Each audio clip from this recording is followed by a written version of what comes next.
अस्सलामुअलैकुम, welcome to सादरे blog YouTube channel. आज की इस वीडियो में हम बात करने वाले हैं जो लोग सऊदी से इंडिया छुट्टी पे जाना चाहते हैं उनका सवाल है पीसीआर टेस्ट को लेकर के, और जो लोग इंडिया से सऊदी आना चाहते हैं उनका सवाल है कि मेरा वीज़ा और इकामा एक्सटेंड हुआ है या नहीं हुआ, हम किस तरह से अपना वीज़ा और इकामा को चेक कर सकते हैं। और एक वीपीएन के बारे में भी आप लोगों को मैं बताने वाला हूं। ये सऊदी का वीपीएन है, आप इस वीपीएन को आप भी यूज कर सकते हैं और किस तरह से यूज किया जाता है इस वीडियो में पूरी डिटेल में बताऊंगा। और भी बहुत सी ऐसी जानकारी है इस वीडियो में आप लोगों के साथ शेयर करूंगा, तो आप लोग मेरे साथ लाइन पर रहिए। तो चलिए इस वीडियो को स्टार्ट करते हैं।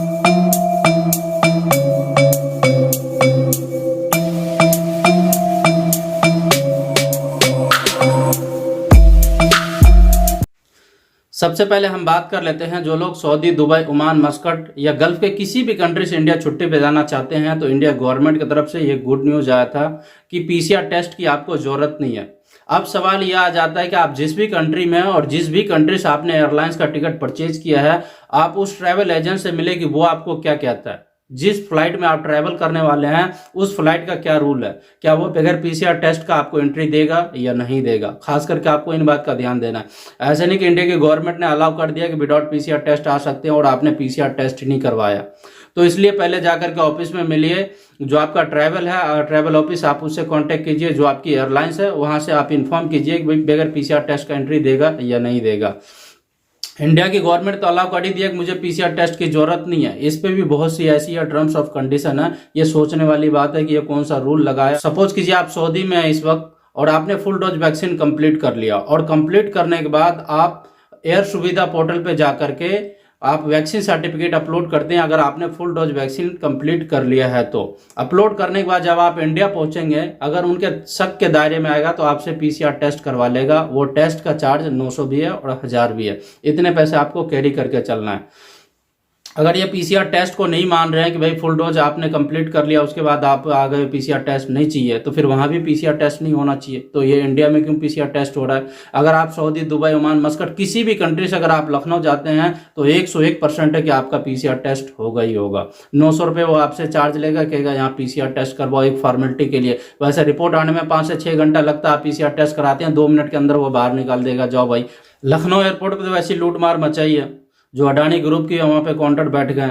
वहां पे 2 काउंटर है, एक अंदर की ओर काउंटर है, एक बाहर की ओर। अगर आप बाहर पीसीआर टेस्ट कराते हैं एयरपोर्ट के अंदर तो वहां फ्री होता है सरकारी, और अंदर अडानी ग्रुप का है तो वो 900 रुपये चार्ज लेता है। उस काउंटर पे वो लोग जल्दी जाने के लिए नहीं देता है। अगर आप उसे कहते हैं कि पैसे नहीं है मुझे उस काउंटर पे जाना है, तो फिर वो आपको जाने देगा। अगर आप ट्रैवल कर रहे हैं तो इन बात का ध्यान दें।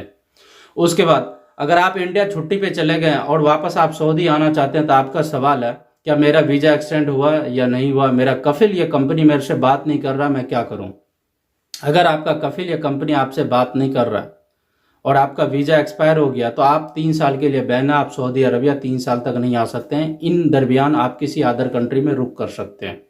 अगर आपका कफिल या कंपनी आपको अलाउ करता है या आपसे बात करता है कि हाँ भाई हमने वीजा को एक्सटेंड कर दिया है, हो गया, तो आप नेट पे चेक कर सकते हैं कि आपका वीजा एक्सटेंड हुआ या नहीं हुआ। अब आप लोगों का सवाल है कि मैं इस वक्त इंडिया में हूं और मैं अपना वीजा, इकामा अगर एक्सपायरी चेक करता हूं या अफसर ऑन करता हूं तो कर नहीं पाता हूं, यहाँ पे एरर आ रहा है कंट्री की वजह से। तो इस केस में क्या है कि एक सऊदी का वीपीएन है, ये वीपीएन का स्क्रीनशॉट सामने आप लोगों को डिस्प्ले पे दे दिया हूं। आप इस वीपीएन को ऑन करके जो आपका लोकेशन है वो सऊदी में हो जाएगा। आप सऊदी के जितनी भी एप्लीकेशन है, जैसे ऑनलाइन बैंकिंग हो गए या पेटीएम, यहाँ की जो है एसटीसी पे हो गए, और उसके बाद कोई भी बैंक की एप्लीकेशन या अफसर हो गए, तवक्कलना हो गए, बहुत सी ऐसी एप्लीकेशन है। उस एप्लीकेशन को आप यूज कर सकते हैं इंडिया में बैठ के इस एप्लीकेशन की मदद से। और इस एप्लीकेशन को आप तभी यूज करें जब आप सऊदी से बाहर है। सऊदी में रह करके भी इस एप्लीकेशन को आप यूज नहीं कर सकते हैं, और वैसे भी सऊदी में कोई भी एप्लीकेशन आप यूज नहीं कर सकते हैं, खास करके ये वीपीएन वाला, क्योंकि यहाँ की गवर्नमेंट ने बैन कर रखा है वीपीएन को, तो आप वीपीएन यूज नहीं कर सकते हैं। और उसके बाद जब आप इंडिया से अगर आप सऊदी सफर कर रहे हैं तो आपको पीसीआर टेस्ट कराना लाजिम है, क्योंकि इंडिया की गवर्नमेंट ने यह अलाउ किया है कि अगर आप इंडिया छुट्टी पे आ रहे हैं तो आपको पीसीआर टेस्ट की जरूरत नहीं, आपने फुल डोज वैक्सीन लगाया तो। पर सऊदी या दुबई, ओमान, मस्कट की गवर्नमेंट ने तो अलाउ नहीं किया। अगर आपने फुल डोज वैक्सीन लगाया है या 1 डोज वैक्सीन लगाया है तो उससे कोई फर्क नहीं पड़ता। आपको पीसीआर टेस्ट कराना बहुत ही जरूरी है, लाजिम है। बगैर पीसीआर टेस्ट का ना है। पीसीआर टेस्ट कराने के बाद एयरपोर्ट पे आते हैं, और आने के बाद अगर आप फर्स्ट टाइम आ रहे हैं और तो आपको 5 दिन का क्वारंटाइन पैकेज भी लेना होगा। अगर आप छुट्टी पे गए हैं तो उसके बाद आप डायरेक्ट आइए एयरपोर्ट पे, फिंगर वगैरह दे करके आप अपने घर पहुंच जाइए इस तरह से, और कोई दिक्कत नहीं है।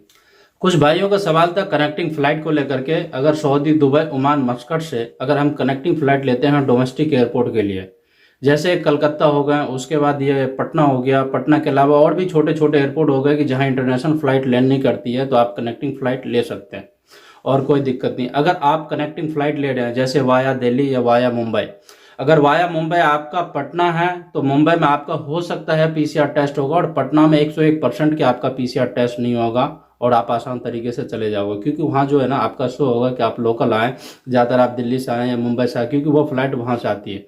इंटरनेशनल फ्लाइट जहाँ लैंड करती है वहीं पे आपका पीसीआर टेस्ट किया जाएगा, अगर वहाँ रिक्वायरमेंट होगा तो, अन्यथा आपका पीसीआर टेस्ट नहीं किया जाएगा। इस वीडियो में जो 2-4 अपडेट दिया हूँ, उम्मीद करता हूँ कि ये वीडियो आपको अच्छा लगा होगा। अगर आपका कोई सवाल है तो मुझे कमेंट करके जरूर बताइएगा। इस वीडियो के डिस्क्रिप्शन बॉक्स में इंस्टाग्राम और ट्विटर का लिंक दे दिया हूँ, आप मुझे वहाँ पर्सनली फॉलो कर सकते हैं। तो इस वीडियो को मैं ये समाप्त करता हूँ, मिलता हूँ आप लोगों से किसी नेक्स्ट वीडियो में, तब तक के लिए खुदा हाफिज।